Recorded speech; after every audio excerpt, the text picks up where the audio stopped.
fun to watch those guys go at it. Absolutely, man. All right, let's move along to one of the more exciting positions here. Is obviously the Packers drafted two different wide receivers early there in the draft with the first round pick of Matthew Golden and then the third round pick of Savion Williams. Here's how his receiving is tough.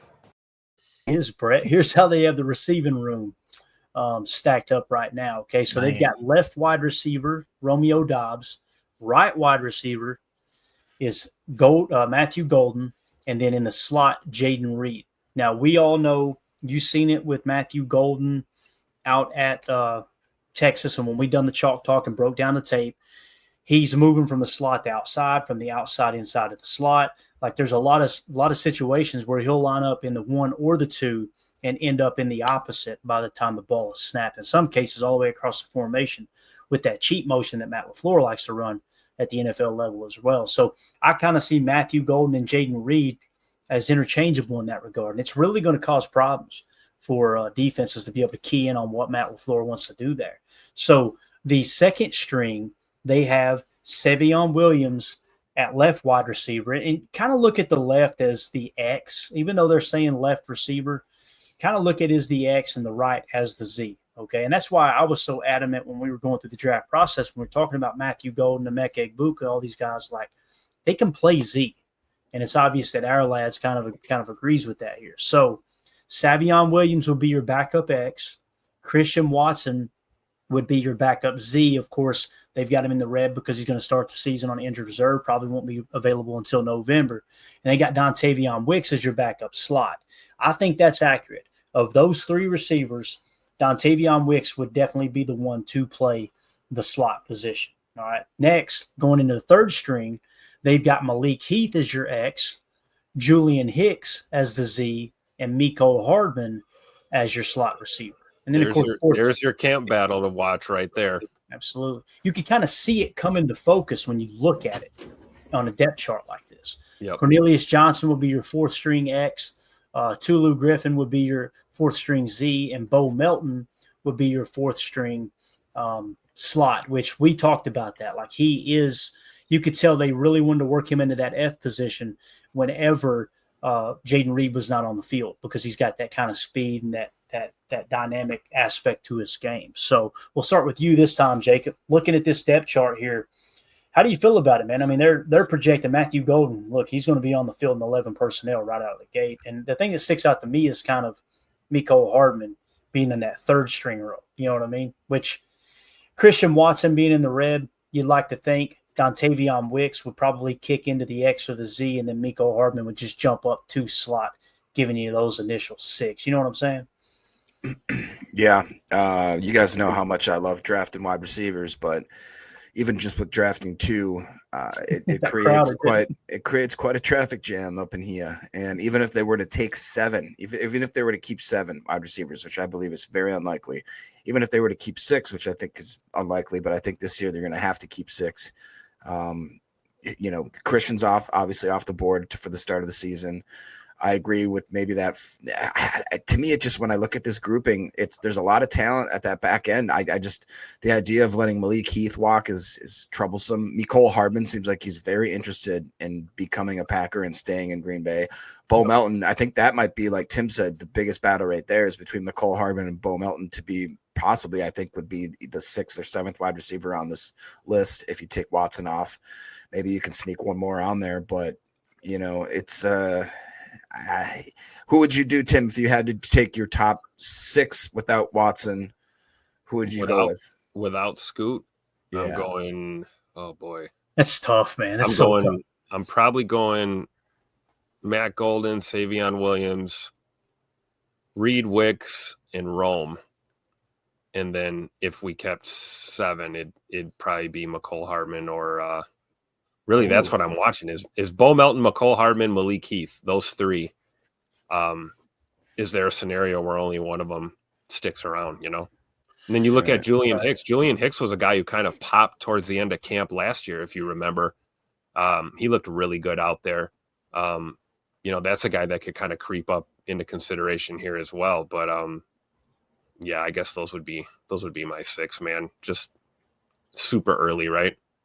It is. It definitely is. And here's the other thing. Like, if I were to have to pick the top 6, knowing that Christian Watson's going on the IR, there's no way we're carrying 7. I think we would all agree with that. Yeah, that's a long shot. So it comes down to 2 people here for me, Mecole Hardman or Malik Heath. And I'm taking Malik Heath over Mecole Hardman, me personally. Now, which one can you pass on the practice squad? That's probably Malik Heath, because Right. Mecole Hardman is going to get scooped Oh, up. yeah. He would get signed probably within 24 hours of hitting the practice squad. Yeah, I would imagine he would. So with that being said, you got to look at it from that perspective. Maybe you can have them both. And here's the other thing nobody wants to talk about. I know I don't want to talk about it. Injuries happen. Every year it's like, man, that's going to be a tough decision at that position. And then we get to the final 53 and somebody goes on IR for 4 weeks, right? And it's like, okay, well, that kind of answered that question for you, and you wait and see until later. But with that being said, the other thing I want to mention, there you go. Dave said it perfect. Injuries usually dictate depth in training camp. Absolutely. The Romeo Doubs situation, the fact that still haven't gotten confirmation from any of the insiders, but there was multiple people reporting on Twitter that he was a part of that trade package for DK Metcalf that the Packers were trying to work out. Romeo Doubs might be the guy out here. I think that's a very realistic. I was going to say that. Yeah. But I didn't. So you're saying maybe Mecole Hardman and then maybe not Rome? So I would think what it would be is if they do decide to move on from Romeo, whether it's a trade or a conditional pick or whatever. Listen, I want to be clear. I don't want that to happen. But just based off of what was said, it feels like the Packers were ready to part ways with him, and if you do that with Romeo Doubs, then Malik Heath and Mecole Hardman both make the roster, in my opinion. That makes sense. Right. So that's how you clear the way for that. And you just maybe you bump Dontavion Wicks into the boundary X, okay? Savion backs him up, and then you have Malik Heath jump up into maybe the Z, and Mecole Hardman obviously being that backup slot now that Wicks jumps into the X. I'm not saying this like, hey, here's how I would do it. I'm trying to base it off of what did the Packers tell us last year. Guys, Dontavion Wicks got more snaps than any other receiver on our team. That tells you all you need to know, And the other thing, like Coach Lynn asked a great question here. He says, how much not that one. I'm sorry. I'll come back to that one. He had right here, how much 12 personnel do you think we'll run? Coach, the fact that we drafted 2 receivers and no tight ends tell me we're going to press even more into 11 personnel. And as excited as I am about 12 personnel and what you can do with Musgrave and Kraft on the field at the same time, when you look at the explosives last year and how many times on Chalk Talk, I mean, it was like every single explosive play we broke down was out of 11 personnel. That coaching staff knows that. Matt LaFleur knows that. So they're probably going to press even more into 11 is kind of what it feels like. Not just simply based off of how they tried to get Dontavion Wicks, to a fault, in my opinion, overly involved with the offense, but also the fact that they didn't draft the tight end. And I could see them kind of preparing, because this coach better than anybody, coaching football. When you're going through training camp and practice and all that stuff in preparation, the last thing you want to do is spend a whole lot of time on 12 personnel, knowing you're one injury away from Ben Sims or John Fitzpatrick being in that starting lineup. If that becomes your focal point because you put all your time, energy, and effort, resources into making 12 personnel kind of your go-to formation, your go-to personnel, that I think the writing's on the wall that we're going to probably press into 11 personnel. I'm not saying we're going to run it more than we did last year. And if this number is correct from our lads, 71% of the snaps was out of 11 personnel, which is 3 wide receiver sets. Just kind of feels like that's the direction we're going in. I don't know if that makes sense, but that's kind of how I see that. Let's wrap up with these questions here, and then we'll get into the tight end position a little bit more. There's Coach Lynn says, how much will Musgrave cut into slot reps when we want a power slot? That's a great question too. They can definitely press into that. They can lean into that, flex him out, put the Y, if you want to call him the Y, or the U in the number 2 spot and use him as an extra blocker there, or maybe a mismatch if they want to try to throw a safety on him. He should be much larger than the safeties that would cover him and much faster than the backers that would cover him for sure. Yeah, just real quick.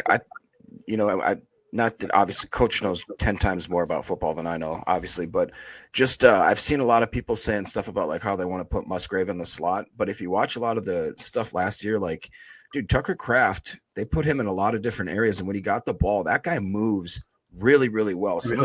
I forgot how many touchdowns he had and how much of it was yak. I mean, stiff arming people, jumping over him, diving for the end zone, making, contested catches, diving catches. Like, he's a really good tight end. And I feel like that Matt might not feel as reluctant as throwing that guy a little more, kind of, I don't want to say gadgety stuff, but stuff where they maybe would put him in a slot. Like, he's really good, man. Just remember the golden rule with Tupac LaFleur. No block, no rock. That's exactly right. Yeah. And I think about that about Matthew Golden, boys. I do. And I know the scouting report said he's willing to block and this and that, but I kind of look up sometimes and go, I'm not saying they're going to keep him off the field because of it, but he definitely ain't Malik Heath walking somebody to the water. Yeah. You know what I mean? So I think Malik Heath, the closer we get to training camp, the more I think Malik Heath's going to be on this 53. Because I love it. I love that, Clayton. Me too. The metrics we broke into the other day, I didn't come into last week thinking that, but when you looked at everything on NFL Pro, he led receivers in just about every category other than like yards and a bunch of opportunities. You know what I'm saying? Like it was just one after another. Like, damn, look at Malik Heath here, EPA per target, and this and that's. Like, he really maximizes opportunities. And we'll wrap it up with this. Coach Lynn says Bo Melton's going to have a hard time making this roster. I could not agree more, Coach. He seems like the guy that's going to be the odd man out here. Now, put him on the practice squad, right? That sounds great. I would not be surprised if somebody picks him up off the practice squad. And I can't remember if he was initially put on the practice squad last year or not, but I think Bo Melton would be the odd man out right now, even with the Christian Watson injury. It kind of sealed his fate with the Savion Williams draft pick. So the thing with Bo is, you remember, he dealt with nagging injuries his rookie year, if memory serves me correct. So he was a guy who kind of had to work back and then kind of made a name for himself these last 2 years in Green Bay. So, man, it's going to be tough, man. It's crazy to say because you look at, like, from the bottom to the top, Bo Melton's probably that first name that comes in your head of a guy that, like, may or may not be on this team, Right. And the coaches love him. The fans love him. He's done everything right. He's a team player. He's willing to block. He's got a faster 40 time than Christian Watson, Deadfish says could trade a wide receiver before the cut down and keep Bo. That's a great point. That's a great point. Yeah. And there's a little bit of precedent for that. I want to say we trade Samori Toure or some. I want to say we traded a couple of receivers over the last 5 to 6 years, right? So there's a little bit of precedent. I hate to say it because the first name that comes to mind is Malik Heath. If we're talking about doing that. And for me, Tim, it's Romeo Doubs. That's true. Both of those I don't like trading, but right. That's the reality of the situation. That Romeo Doubs going into the last year of his deal, and it's pretty obvious they don't plan on re-signing him. So it's going to be interesting to say the least. But you're right. I mean, if they made a deal for Rome, that would certainly make a lot of these decisions a little bit easier, right? Right, definitely. All right, guys.